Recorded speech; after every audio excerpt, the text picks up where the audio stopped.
बचपन से हमें बताया जाता है कि ये जो क्लास के टॉपर बच्चे होते हैं ना, ये बिल्कुल गिस्सू होते हैं। 12 घंटे 14 घंटे 16 घंटे बैठकर पढ़ाई करते हैं। हो सकता है कि जेई नीट के कुछ केसेस में सच हो, बट कॉलेज के अंदर जरूरी नहीं है कि ये सच हो। हम में से 99% लोग ऐसे होंगे जिनको 10 घंटे 12 घंटे 14 घंटे बैठकर पढ़ने की जरूरत नहीं है। इनफैक्ट अगर हम इतना टाइम किताब लेकर बैठ गए तो जरूरी नहीं है कि वो आउटकम निकले जो हम एक्सपेक्ट कर रहे हैं। कॉलेज के अंदर कई बार आपने ऐसे स्टूडेंट्स देखे होंगे जो शायद 5-6 घंटे पढ़ते हैं या सिर्फ क्लासेस अटेंड करते हैं, उसके बाद पढ़ते नहीं, सिर्फ एग्जाम टाइम में पढ़ते हैं, फिर भी वो टॉप कर जाते हैं, टॉप 3 में आ जाते हैं, टॉप 10 में आ जाते हैं। तो इस वीडियो के अंदर हम 5 ऐसे प्रिंसिपल्स को डिस्कस करने वाले हैं जिनको आपको यूज करना है अपनी कॉलेज लाइफ के अंदर, अगर आपको स्मार्टली एंड एफिशिएंटली पढ़ाई करनी है तो। फिर चाहे आप सुबह उठकर पढ़ते हो, शाम में पढ़ते हो, रात में पढ़ते हो, दोस्तों के साथ बैठकर पढ़ रहे हैं या अकेले पढ़ रहे हैं, जब भी हम पढ़ाई कर रहे हैं, अगर हम इन 5 प्रिंसिपल्स को यूज करेंगे तो हमारी पढ़ाई हार्डवर्क से एक लेवल ऊपर आकर स्मार्ट वर्क की तरफ जाने लग जाएगी। इनमें से सबसे पहली है ओडिसियस स्ट्रैटेजी। ओडिसियस अपने टाइम का एक बहुत बड़ा वॉरियर था जिसने काफी लंबी जंग लड़ी थी। जंग को लड़ने के बाद वो अपनी सारी सेना को लेकर समुद्र के थ्रू अपने घर की तरफ वापस जा रहा था। तो समुद्र के उसके रास्ते के अंदर एक आइलैंड आता था। एक ऐसी बात उसको बताई गई थी कभी कि आइलैंड के ऊपर से जैसे ही शिप्स वहां से आसपास से गुजरते हैं, वहां से सायरन्स बजने लगते हैं आइलैंड से, वहां से आवाजें आने लगती हैं। कौन सी आवाजें? हेवन की आवाजें, स्वर्ग की आवाजें, परियों की आवाजें। वो आवाजें क्या करती हैं, जो भी सेलर आसपास जा रहे होते हैं शिप्स के थ्रू, बोट्स के थ्रू, उनको अपनी तरफ बुलाती हैं। और जैसे ही सेलर्स उस आइलैंड की तरफ आते हैं, वो आइलैंड एक्चुअली एक ट्रैप होता है जो उन सेलर्स को मार देता है। तो ये ओडिसियस को पहले से ही पता था, तो उसने एक स्ट्रैटेजी रची। क्या स्ट्रैटेजी रची? उसने अपने सारे सेलर्स को तो बोला कि अपने कान बंद करके रखने पूरी जर्नी में। और दूसरी चीज जो उसको करनी थी, ओडिसियस बहुत क्यूरियस था, तो उसको सायरन सुनने थे। सायरन सुनने के लिए उसने क्या किया, अपने सेलर्स को बोला कि मुझे शिप के ऊपर बांध दो। रस्सियों से उसने खुद को बंधवा लिया और उसने स्ट्रिक्ट इंस्ट्रक्शन दिए कि मैं कितना भी भीख मांगू, मैं कितना भी रिक्वेस्ट करूं, मुझे खोलना नहीं है, मेरी रस्सियों को बिल्कुल नहीं खोलना है। और उसके सेलर्स ने बिल्कुल ओबे किया। जैसे ही उसका शिप उस आइलैंड के पास से गुजरने लगा, वहां से सायरन्स आने लगे, आवाजें आने लगी, बहुत मधुर आवाजें। बट फिर भी ना सेलर्स ने उस तरफ ध्यान दिया, और ओडिसियस ने उन सायरन्स को जब सुना और उसने रिक्वेस्ट किया सेलर्स को, तो किसी ने उसको खोला भी नहीं। तो इस तरीके से उसका शिप काफी सेफली अपने घर तक जाकर पहुंच गया।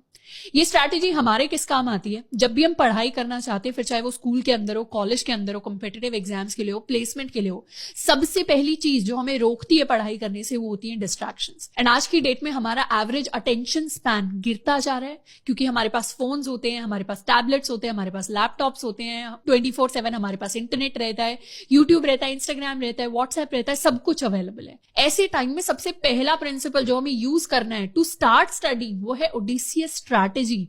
यानी हमें अपनी डिस्ट्रैक्शंस को कट ऑफ करना है। ओडिसियस इसलिए सक्सेसफुल हुआ क्योंकि उसको पता था उसका गोल हेवन जाना नहीं है, स्वर्ग जाना नहीं है, उस आइलैंड पे जाना नहीं है, उसका गोल अपने घर पहुंचना है। वैसे ही हमें पता होना चाहिए कि हमारा गोल क्या है। क्या हम इंस्टाग्राम पे फॉलोअर्स बढ़ाना चाहते हैं, अपनी एंगेजमेंट बढ़ाना चाहते हैं, या फिर हम कहीं पर लाइफ में एक्चुअली पहुंचना चाहते हैं? तो अगर आप पढ़ने बैठ रहे हैं, हमारा गोल हमारे दिमाग में पहले से ही क्लियर होना चाहिए, और अपनी सारी डिस्ट्रैक्शन को हम कट ऑफ करके पढ़े। अपने फोन को स्विच ऑफ करके रख दे, नहीं तो उसको दूसरे कमरे में साइलेंट करके रख दे।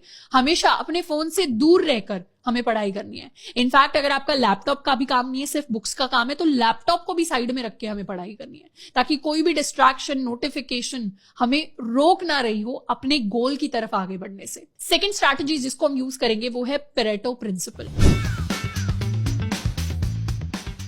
पेरेटो प्रिंसिपल कहता है कि दुनिया के अंदर 20% इनपुट से 80% आउटपुट आता है, और ये बात इन जनरल सारी चीजों में ट्रू होती है। मतलब अगर आप एक शहर के अंदर रहते हैं, तो शहर के अंदर जो 80% क्राइम होते हैं वो सारे लोग नहीं करते, वो सिर्फ 20% ऑफ द सेक्शन करता है। या फिर आप अगर कोई दुकान चला रहे हैं, तो दुकान के अंदर जो सारा प्रॉफिट आता है वो 20% ऑफ द कस्टमर लेकर आ रहे होते हैं। या अपने स्कूल के अंदर, कॉलेज के अंदर अगर प्रोजेक्ट्स पे काम किया होगा, तो ग्रुप प्रोजेक्ट्स में क्या होता है, सारे लोग काम नहीं करते। ग्रुप प्रोजेक्ट्स के अंदर भी 20% ऑफ द पीपल होते हैं जो 80% ऑफ द प्रोजेक्ट को कंप्लीट करते हैं। यानी 5 लोगों का ग्रुप है, तो उसमें से एक ही बंदा सबसे ज्यादा काम कर रहा होगा, नहीं तो मैक्सिमम 2। तो ये पेरेटो प्रिंसिपल कैसे अप्लाई करता है? ये चीज एग्जाम्स के अंदर ऐसे अप्लाई करती है कि जरूरी नहीं है कि अगर आपको 100 टॉपिक्स पढ़ाए गए हैं तो एग्जाम के अंदर 100 टॉपिक्स ही आएंगे। इसीलिए स्मार्ट वर्क करने में हमारी जो स्ट्रैटेजी होनी चाहिए वो ये है कि एक बार हम सारे सिलेबस को छान मार लें, उसको पढ़ लें, उसको रीड कर लें, बुक से देख लें क्या क्या टॉपिक्स हैं, बट उसके बाद एंड में हमें क्या करना है, अपने प्रीवियस ईयर क्वेश्चंस को देखना है। पुराने साल के अपने क्वेश्चन पेपर को हम देख रहे होंगे, क्लास में जो असाइनमेंट्स या टेस्ट दिए गए हैं उनके क्वेश्चंस को एनालाइज करेंगे, प्लस ऐसे बच्चे के नोट्स को एनालाइज करेंगे जिसने क्लासेस रेगुलरली अटेंड की हो। अब सबसे बेस्ट तो ये रहता है कि रेगुलरली हम ही क्लासेस अटेंड कर लें और फिर एग्जाम टाइम में पढ़ाई कर लें, पर किन्हीं भी रीजंस की वजह से अगर वो नहीं हो पाता है तो हमारे पास एटलीस्ट उस स्टूडेंट के नोट्स होने चाहिए जो या तो टॉपर रह चुका हो, जो बहुत ही अच्छे नोट्स बनाता हो, या जो रेगुलरली क्लास अटेंड करता हो।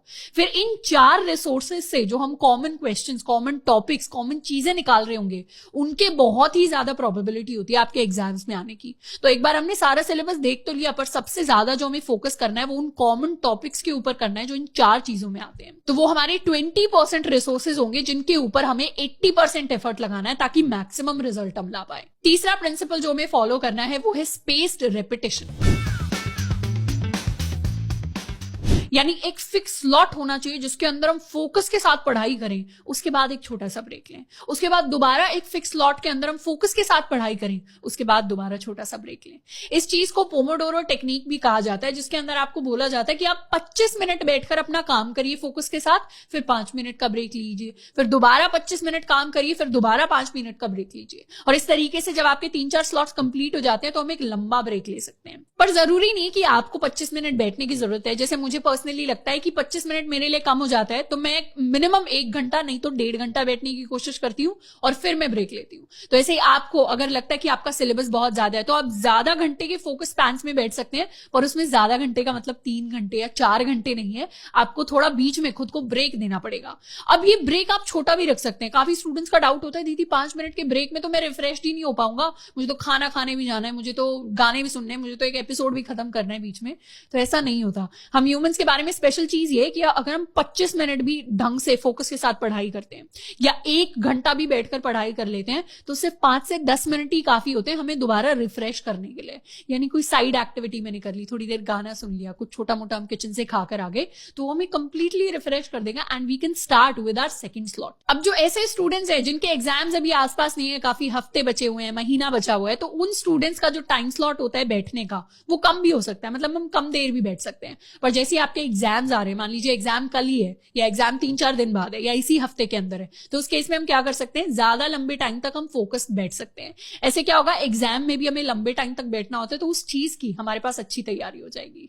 चौथा प्रिंसिपल जिसको हमें फॉलो करना है वो है पार्किंसंस लॉ। कभी नोटिस किया कि जब हमें असाइनमेंट दिया जाता है क्लास के अंदर